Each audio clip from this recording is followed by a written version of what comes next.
right, so we've got log base 6 of x plus log base 6 of 9 equals log base 6 of 54. What do you think I should do? We're going to use the product property. So the first step, well, first of all, you should notice that you have common bases for all your logs. So your general strategy is going to be to get this right here simplified into one logarithmic expression, and then you can just put the two arguments equal to each other. So let's do the product property. We end up with log base 6 of what? Of 9x, because we're going to multiply x times 9. Of 9x equals log base 6 of 54.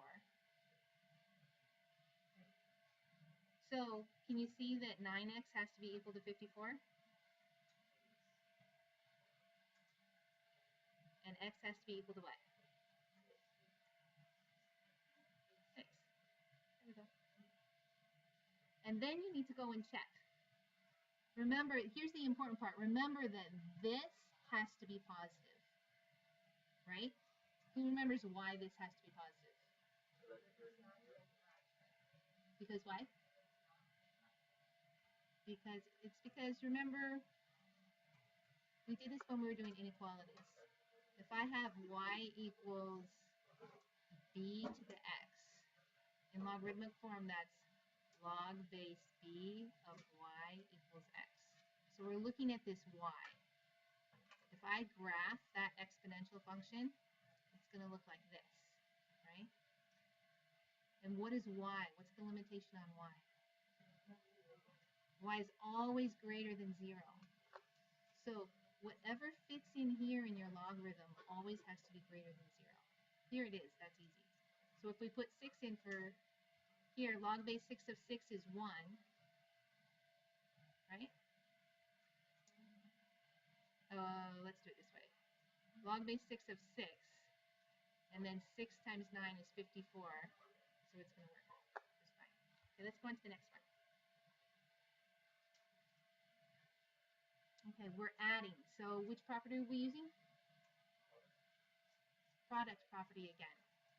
So we end up with log base 8 of n minus 3 times n plus 4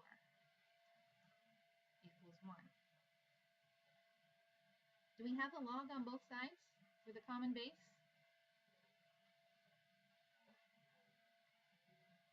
No, we don't have a log on both sides with a common base.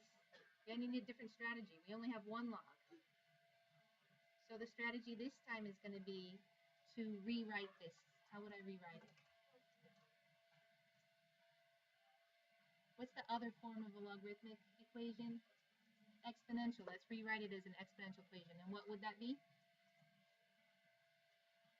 What's the base? 8 to the what?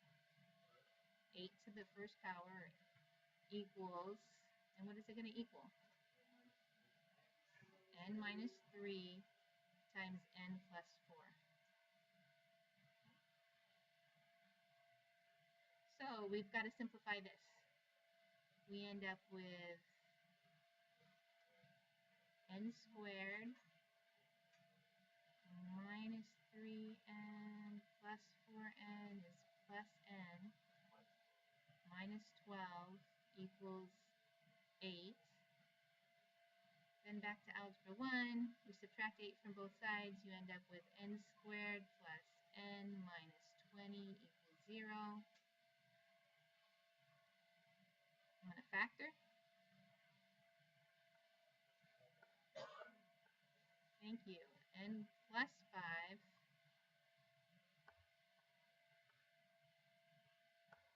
n minus 4. Okay, zero product property, it means that n equals negative 5 or n equals 4.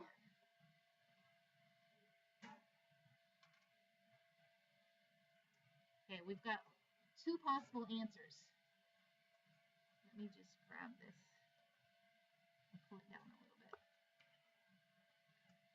Going back up here, remember how I said this has to be positive? Okay. If this whole thing is positive, what does n have to be bigger than? N has to be bigger than 3, right? The whole thing has to be bigger than 0, so n has to be bigger than 3. This one also has to be bigger than 0, so n has to be bigger than negative 4, right? Both of those have to be true. This is the bigger number, so this is the more important one. So we can see right here, right away, which one is not a good answer. Right, this one cannot work. You could also plug it in. You could take negative 5 in, substitute it in for n, and you get log base 8 of negative 8, and that doesn't make sense. Instead, we say, let's plug the 4 in. You end up with log base 8 of 4 minus 3 is 1, plus, so I'll just put a little 1 here. Log base 8 of 4 plus 4 is 8.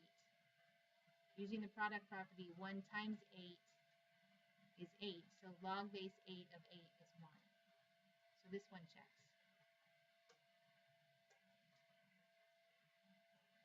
Okay, any questions? Yeah. Right here? Okay, this is the equation written out in logarithmic form. We just rewrote that equation in exponential form. So does this help if I say log base x equals exponent?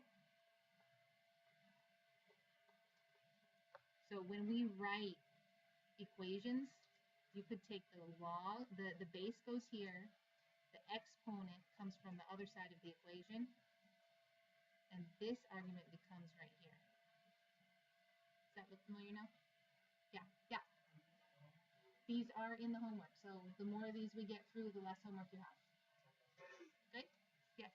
Can you also say that log base of 8 is also the ones that you just put on the other side log 3 of 8? It's basically the same thing if you think about it that way. Where does your log 8 of 8 come from? The 1, because the log 8 of 8 equals 1. When you're checking it, you mean? Sorry, are you checking?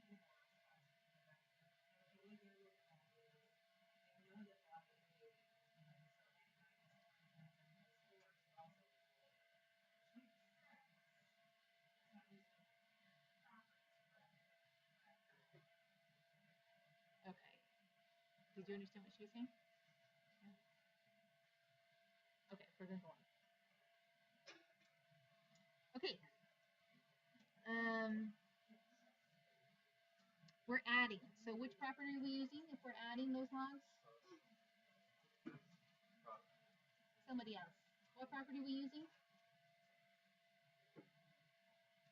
Are we using the quotient property? Are we using the power property? Which one? Product property, because we're adding.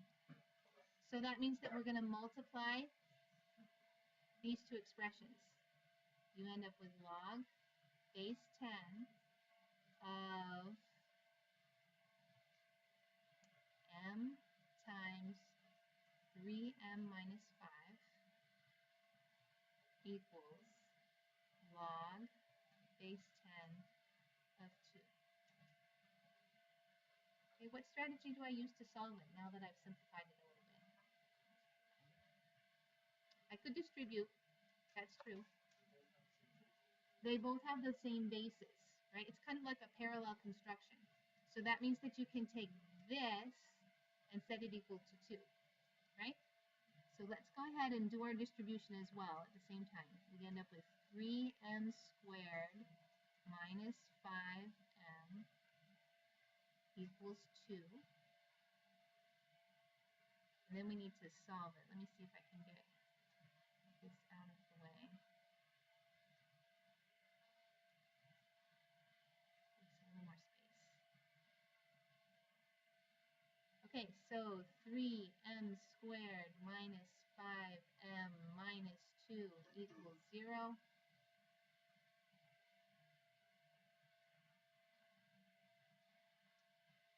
I'll put a 3m here. m here, I need to put 2 and 1 in. How should I do it? I know I have a 2 and a 1, so if I put the 2 on this side and the 1 here, I can reach 5, and I'll make the 2 negative so that it ends up being a negative 5.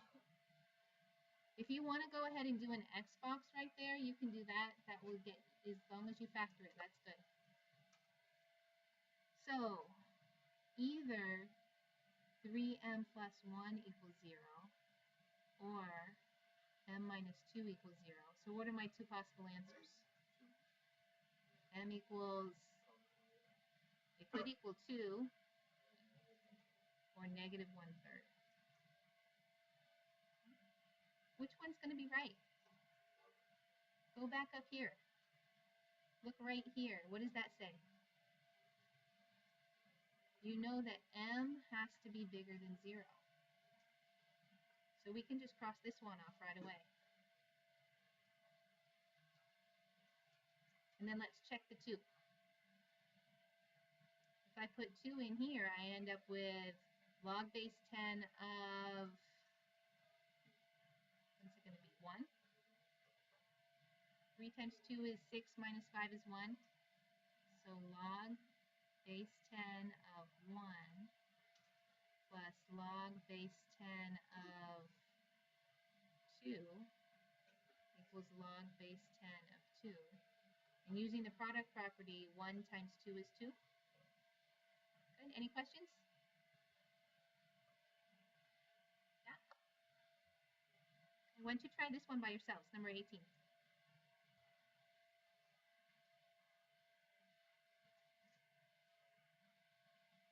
Stop my recording. Okay. What property are we using? This is the product property still. So what should my first step be? Clara, what was your first step? What? And what'd you get?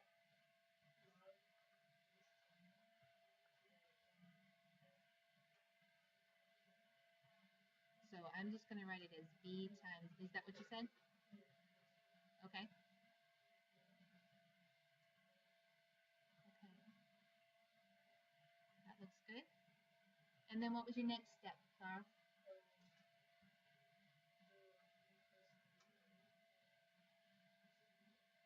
Right, so basically we have common bases in a parallel construction here. So we can put b squared plus 3b equal to 4. And I'm going to go ahead and factor it.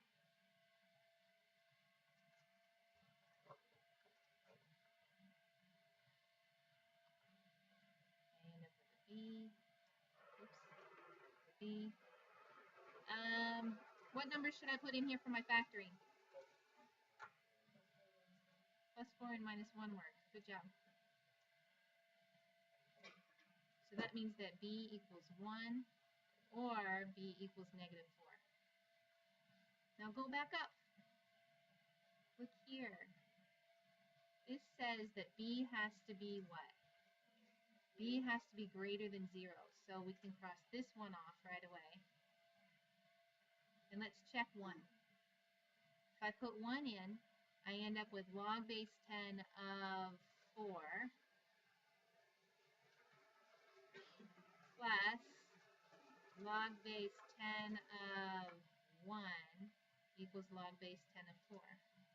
And using the product property, 4 times 1 is 4, and it checks. Good job. Can I switch? All right. This time we have subtraction. What property are we using? Quotient property. Good. So the first step is going to be that log base 8 of 48 divided by W equals log base 8 of 4. Anybody have questions where the 48 over W comes from? Okay. We have a parallel